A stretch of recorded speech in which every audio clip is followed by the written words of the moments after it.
Masih ada, Bu? Apalagi di bayam tak, Deng. Kasih Kak 5 ikan. Ada kangkung Cina. Ikan apa kecil sekali nih, Koluta? Jagung. Mahalnya lagi. Kenapa sedikit sekali nih, 1 gantung? Berapa semua ini, Deng? 1 juta rupiah. Hah? 1 juta? Oh, iya, Dek. Tunggu dulu, Deng, nah. Nggak cukup uang tunaiku, Deng. Tenang, Maki, Bu. Sekarang, Bank Sulsel Bayar sudah menghadirkan fitur kris. Transaksi via barcode dengan sangat mudah. Jadi tidak perlu Maki khawatir kalau tidak cukup uang tunai tak. Semudah dengan scan kode barcode pada media yang disediakan. Bisa Maki belanja apapun yang disuka. Pokoknya, tidak sesa Maki. Semua lebih mudah dalam satu genggaman. Mari Ki, pakai kris. Assalamualaikum warahmatullahi wabarakatuh. Halo guys, apa kabar? Hari ini kita lanjutan dari part sebelumnya ya. Kita masih bahas tentang masalah kris. Ini sampai bikin part berikutnya tuh karena memang banyak hal yang menarik di balik kris. Dan gitu ya. Oh iya, ini sebelum aku membahas tentang yang lebih luas lagi nih. Aku dengar ada beberapa tentang sugesti tentang masalah kris. Nama kris itu sendiri itu apakah memang sudah ada filosofis tertentu atau memang hanya sekedar ya singkatan-singkatan biasa begitu. Gimana Bung Oho? Hari ini baik ya kabar? Alhamdulillah baik. Ya, kita ke orang Indonesia dari kecil kita tahu apa itu keris. Keris itu adalah senjata tradisional asli Nusantara. Dan itu berkembang ke luar negeri dan sebagainya, ada bentuknya berbagai macam, dari Aceh bentuknya jadi rencong, dan Papua bentuknya jadi belati, dan itu semua intinya adalah keris, senjata tikam pendek, beracun dan berbahaya. Juga punya banyak motif dan benda berharga karena tercampur mineral-mineral berharga, ada emas, intan dan sebagainya. Ibaratnya kiris itu perwujudan simbol dari keris. Kenapa? Wow. Sanitannya itu Indonesia itu bisa menjadi pakai keris karena keris itu adalah senjata Indonesia. Rasa filsuf. Dan keris itu jangan dipikir itu cuma proyek sementara, itu adalah proyek ke depan Indonesia. Karena kita tahu sendiri di mana-mana ada Bitcoin, cryptocurrency dan sebagainya. Apa mungkin orang Indonesia, pemerintah dan sebagainya mau duit kita devisa tersedot untuk beli duit Bitcoin dari digital currency ke luar negeri. Akhirnya kan mereka sadar dan sudah membuat backup plan, membuat kiris itu jalan menuju CBDC, Central Bank Digital Currency. Jadi kiris itu menuju digital rupiah. Jadi rupiah itu nanti akan di backup emas. Oleh sebab itu pemerintah Indonesia sekarang ini kan merencanakan membuat bank bulian, underlying emas. Jadi membuat bank bulion. Kelihatannya itu meniru Cina, Rusia dan Iran, mereka itu pernah diembargo, ternyata bertahan kenapa punya backup emas, underlying emas. Yeah. Di Cina sendiri kan sekarang ada ATM, kita beli emas bentuk 1 gram, 2 gram sebagainya, harga itu langsung beli bisa. Di Rusia bisa. Sedangkan Indonesia ini baru perencanaan. Jadi kiris itu panjang sekali ini. Dan ini yang perlu diingat oleh orang Indonesia ini, hati-hati. Kita sekarang di digital kan mana-mana ada smartphone. Kalau kita mau apa, mohon maaf lah, smartphone ini sekarang bukan barang pabrik, jangan sembarangan ngasih orang. Kenapa? Karena kita lihat di medsos ada orang yang nangis-nangis nggak bisa bayar, minta tolong pinjam HP-nya sebagainya. Kan nanti bisa di-scan, datanya bisa diambil, disedot lah datanya. Bahaya modusnya. Bahaya modus itu luar biasa sekarang. Apalagi sekarang LDC, elektronik data catur, jangan sampai datamu di HP itu tersedot. Kemungkinan kamu tidak tahu, tapi bisa aja nanti datamu terambil, disedot, kamu punya utang pinjol nanti. Oh no. Itu lebih baik kalau kita mengamankan itu. Jadi mohonlah ya kita orang-orang Indonesia yang mungkin generasi Strawberry atau generasi Z dan sebagainya, milenial termasuk, jagalah privasi HP-mu ketika sudah ada sistem perbankan digital dan sebagainya termasuk kiris itu harus dijaga, jangan sampai tergampanglah diambil orang. Itu bisa data kita bisa terambil. Dan itu salah satunya kita juga harus hati-hati. Kita keris itu ibaratnya bisa senjata bermata dua. Keris juga kan filosofinya kalau nggak berhati-hati sembarang ngambil, kamu bisa kena racun, bisa kena dampaknya. Okay. Kiris itu juga. Sekarang kamu mau beli, ibaratnya di online, di mall. Gampang klik klik klik klik klik klik. Tapi tahu-tahu agar sebelum pertengahan bulan tanggal 10 saldo min. Karena belanjanya tidak terkontrol. Tapi ini yang perlu diingat. QRIS itu adalah sistem pembayaran, bukan kewajiban mandatori, tapi voluntary kebebasan. Jadi di Indonesia undang-undangnya sudah menjamin uang pembayaran yang sah adalah mata uang Republik Indonesia, yaitu rupiah. Itu sedangkan seperti OP, GoPay yang kemudian mobil banking dan sebagainya, e-wallet, Doku, dan sebagainya, itu ada sistem pembayaran disatukan lewat QRIS. Jadi untuk mempermudah. Ya, yang part pertama kemarin itu. Ini lihat part yang pertama tuh. Silakan memakai, kalau memang mempermudah pakai seperti itu, tapi kita tidak ada kewajiban untuk wajib pakai QRIS. Kenapa? Kita bisa bayar pakai uang rupiah, recehan bisa, uang kertas bisa, uang rupiah bisa, karena itu adalah yang diwajibkan di undang-undang. Kan tidak ada undang-undang uang pembayaran yang sah adalah QRIS, itu bukan. Itu adalah sistem pembayaran alternatif. Caranya ya, bukan asal pembayaran, cara membayar. Ini yang kemarin yang video part 1 itu kan Amerika kan agak sewa tuh ya dengan sistem QRIS itu ya. Kalau mereka itu khawatir itu, kenapa mereka nggak membuat pertandingan begitu? Mereka membuat suatu sistem sendiri gitu. QRIS sama Indonesia berarti Amerika keras kan gitu ya. Kiras kan gitu.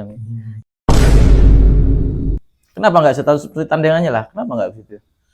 Kenapa? Karena kita lihat di Amerika itu bisa Mastercard itu Amerika itu terdiri dari 50 negara bagian. Selain sistem pertahanan, keamanan, dan luar negerinya itu pemerintahan dalam negeri sendiri. Jadi bank, misalnya bank di Texas dan bank California itu punya sistem berbeda. Jadi transfer itu bisa nunggu 5-4 hari.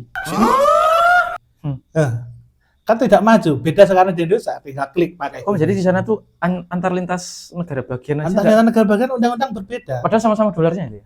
Sama-sama dolar. Nggak pengaruh ya, bukan masalah dolarnya, tapi karena memang regulasinya ya. Regulasinya berbeda setiap negara bagian. Lama juga ya. Nah, itulah salah satunya penyebab. Kemudian penyebab yang lain kan Visa, Mastercard kan harus ada, atau debit, kartu kredit dan sebagainya.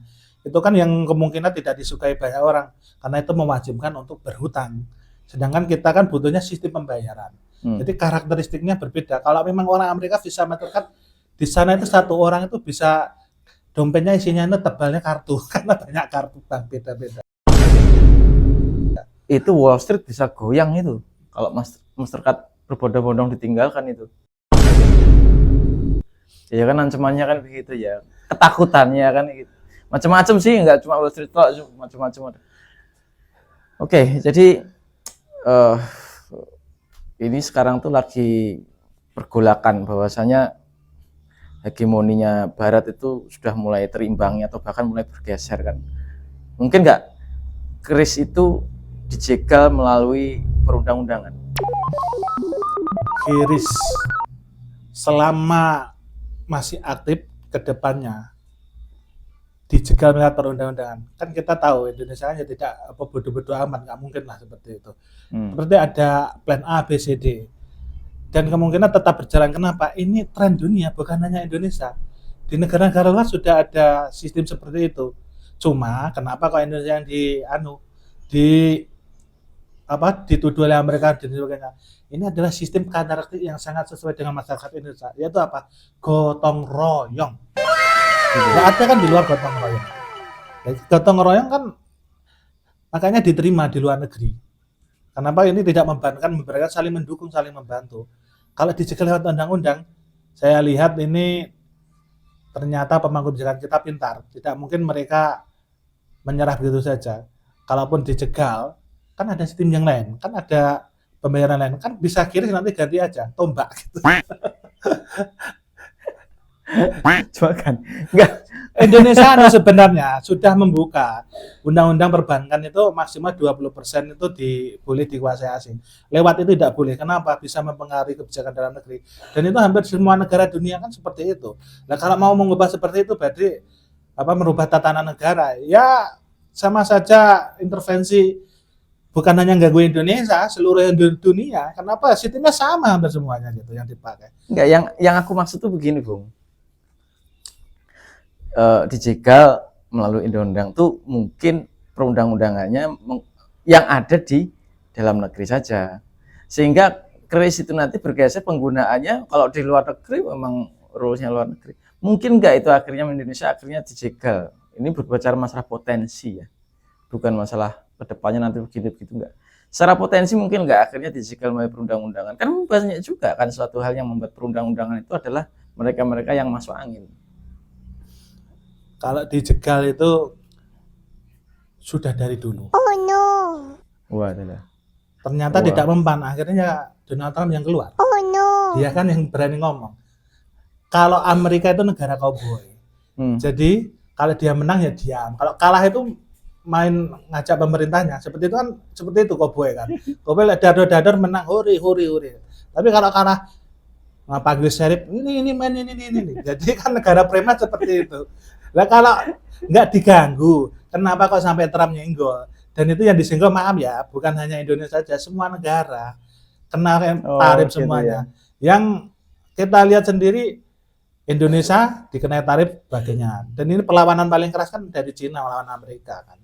Perang tarif itu. Sedangkan Indonesia di ASEAN sendiri ini saya lihat cuma Singapura saja yang tidak terlalu dianu. Kenapa? Karena dia sudah seimbang pembayaran neraca perdagangan dengan Amerika. Nah kalau nggak dijegal mana mungkin lah Donald Trump sampai ngomong seperti itu. Kemungkinan kan karena dia, ingat saja lah 2019 Donald Trump masih presiden. Iya. 2020 dia baru selesai akan purna. Jadi kan dia sudah melaksanakan itu semua ternyata gagal. Kemudian dia ngempet 4 tahun baru ngomong sekarang gitu loh. Karena ini periodenya yang kedua kan. Periode kedua kan ini. Dia harus jor-joran itu. Dia harus cari untung, dia harus menjalankan program-programnya kan gitu. Ini itu kris ya. Dan sebenarnya di balik itu nanti itu efek ada suatu warna, kelihatannya tuh nanti potensinya ada warna politik baru setelah ini kan gitu ya. Sebenarnya kan dari gini loh, ujung-ujungnya kalau berbicara itu tuh ujung-ujungnya kan adalah money kan gitu. Ketika hal tentang masalah money itu aja sudah ada hal warna yang berbeda, itu sudah ada revolusioner bentuk baru itu ya, pembayaran. Itu nanti akan gimana, Bung? Kelihatannya begitu, apakah memang dingin-dingin saja atau mempengaruhi bentuk warna politik itu? Tidak hanya di Indonesia ya mungkin ya. Ini di luar negeri juga nanti ya. Si sistem QRIS ini ketika diterapkan di Indonesia dan banyak di negara itu akan meruntuhkan global domination Amerika di fintech, finansial teknologi keuangan itu. Dan itulah yang ditakutin Amerika ya, finansial teknologi. Sistem keuangan. Kan selama ini dia dagang kalah dan sebagainya. Tinggal sistem keuangan. Dagang kalah dengan Cina dan perdagangan dengan negara-negara lain banyak minusnya. Dan mereka terlalu banyak ngurusi ya namanya HAM dan sebagainya, akhirnya kan kalah dalam dagang. Terakhir sekarang yang masih punya kan Wall Street dan sistem keuangan ini. Yang dilakukan itu. Tapi kalau kita melihat sistem ini sebenarnya sudah berjalan lama. Cuma kenapa kalau Indonesia disenggol? Ya karena kita tahu sendiri geopolitik dan Indonesia kan bisa dilihat, Indonesia jalur perlintasan di selat. Indonesia ada 5 selat dan situ semua jalur perdagangan lewat Indonesia semua.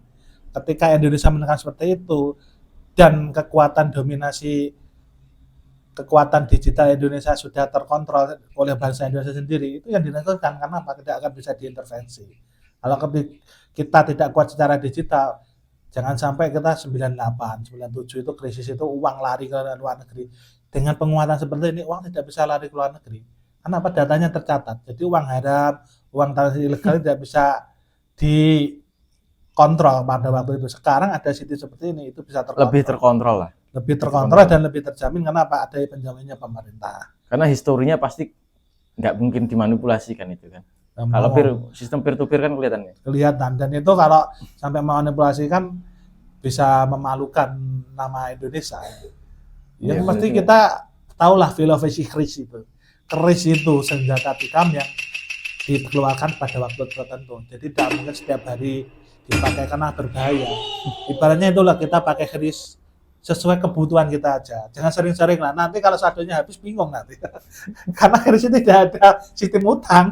Ada ibaratnya deposit duit kamu di situ buat pembayaran online. Nah kalau kamu mau berhutang lawannya yang silakan ikut ke Mastercard atau Visa atau bank yang lain gitu. Siapa yang mau kalau sudah ada keuntungan seperti itu kan? Logikanya kan begitu.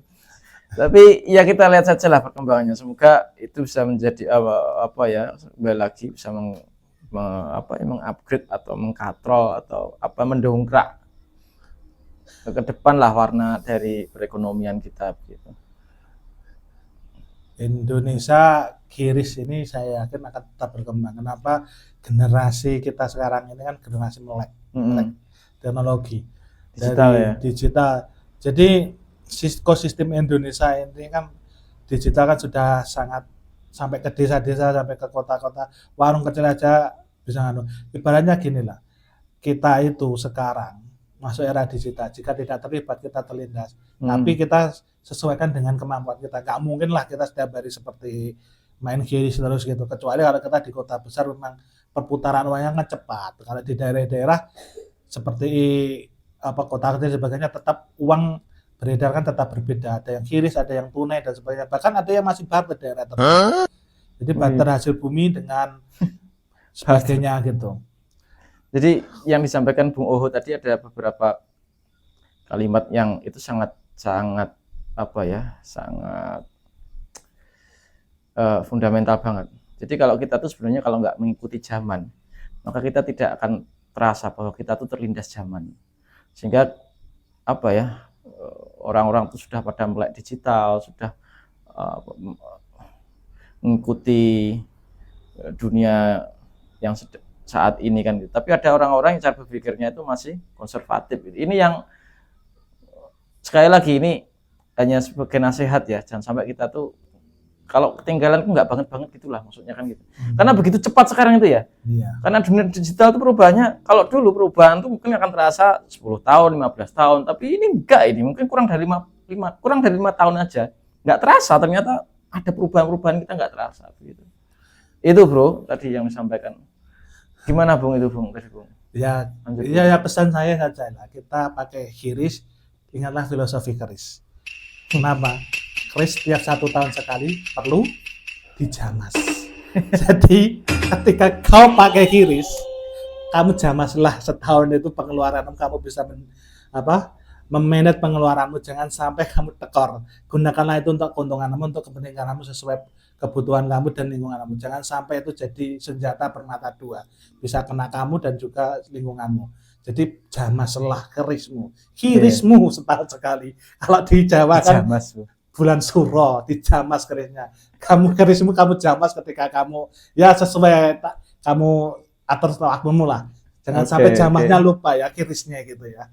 Jadi pakai air kembang kan gitu ya. Air kembang, air kelapa, kembang 7 rupa, malam 1 suro di QRIS.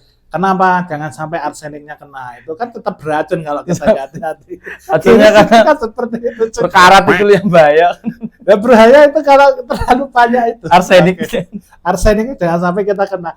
Kemungkinan nanti ya ini ya saya lihat ada. QRIS itu sekarang ujungnya apa? Deposit apa top up online ada. Jadi ya deposit judi online ada, QRIS itu ada, makanya itu perlu dijamas. Jangan itu sampai terbawa. Kalau di aplikasi mobile banking ya, itu kan sekarang selalu sudah ada ya itu ya mobile banking ada, apapun itu ya. Itu QRIS itu cenderung letaknya itu dipermudah, jadi langsung eye catching, tempatnya di mana gitu ya. Di center gitu. Nah, di tengah dan sebagainya itu kelihatannya sudah seperti menjual banget tanpa kita sadari kan gitu. Ya tergantung lah kita sekali-kali kalau bayar tuh pakai QRIS lah, biar tahu lah oh rasanya bayar pakai QRIS tuh begini. Oh ternyata kalau kita berpikir wah enak sekali bayar pakai ini kan gitu, meskipun cuma beli permen mungkin gitu ya. 50 rupiah atau 100 rupiah gitu. Ya sangat mungkin juga lah sekarang kalau orang pakai Mastercard itu kan miliaran atau sampai ratusan juta. Ini enggak, kalau hanya pembayaran kecil pun kalau mau monggo. Tapi itu sekali lagi itu bukan keharusan lah ya kan. Alternatif metode cara aja kan. Sistem pembayaran. Pakai yang cash atau enggak masalah. Nah, pertanyaan adalah ketika nanti uang yang beredar itu berkurang, itu mengaruhi enggak ada kaitannya dengan inflasi ya? Enggak juga ya. Justru dengan uang digital itu kita bertambah uangnya. Kenapa? Ketika kita Perputarannya ya? perputarannya, bukan angkanya juga. Oh iya bener. Jadi ketika kamu top up 1 juta, kamu dikiris ada 1 juta di saldo mau kiris. Mm-mm. Dan juga ketika top up di bank atau di supermarket apa, di situ ada uang tunai 1 juta, berarti uangnya jadi 2 juta. Oh iya. Nah, bener. ketika uang itu memudahkan peredaran, memudahkan percetakan dan sebagainya. Jadi uang itu beredar semakin banyak. Ketika sudah ada kiris itu kan sudah terkontrol datanya. Jadi pemerintah tahu bagaimana mengeluarkan uang, mengatur uang. Jadi jangan sampai terjadi inflasi karena kelebihan peredaran uang. Ketika itu sudah terkontrol, yang ditakutkan adalah selama ini kan uang kita dipakai untuk cryptocurrency mengalir keluar. Jadi nilai rupiah depresiasi turun karena inflasi, akhirnya nilai semakin turun karena duitnya keluar dulu ada bisa. Sehingga QRIS itu salah satu sistem yang akan dipakai agar jangan sampai uang rupiah kita nanti dibuat digital tersedot keluar. Jadi devisa tadi dalam negeri, dan itu sudah akan di-backupkan oleh emas itu kolateral, oleh bank bulian yang rencana dibangun pemerintah itu. Ketika QRIS ini nanti berjalan, saya harapkan nanti itu ada bank bulian saya mau beli emas di ATM emas gitu. Saya pengen seperti itu. Kenapa? Kalau ibaratnya gini lah, kita beli emas sekarang 1 gram 1.800.000 apa berapa ya? Iya. Kalau kita bisa menyisihkan sebulan 100.000 lah, kita 2 tahun kan bisa dapat 1 gram. Profitnya, gitu. iya itu ada selisih marginnya kalau dikumpulkan tuh Iya, bisa jadi emas lagi kan gitu. Hmm. Oke, makasih Bung informasinya ya. Jadi ini kita bahas keris itu sebenarnya banyak kalau mau bahas tentang dibalik keris itu tadi kan ya. Keris ini jadi sudah bukan lagi bentuk senjata itu ya. Tapi itu senjata yang bukan bisa senjata, mengancam, tapi juga bisa merayu kan gitu, pakai keris kan gitu kan. Oh, berapa tinggal nominalnya itu kan. Bercanda bro. Jadi gitu, oke video kita hari ini kita cukupkan dan kita akan bahas lagi tentang permasalahan-permasalahan yang insya Allah nanti kita akan bahas hal yang menarik kan gitu kan. Terima kasih telah menyimak bro ya, menemenin kalian yang lagi rebahan atau lagi aktivitas apapun begitu. Dan sekali lagi ucapan terima kasih dan jangan lupa sholat 5 waktu. Assalamualaikum warahmatullahi wabarakatuh. Waalaikumsalam. Gue sih dengan pede bilang ini proyek negara kita yang paling sukses di digitalisasi pembayaran.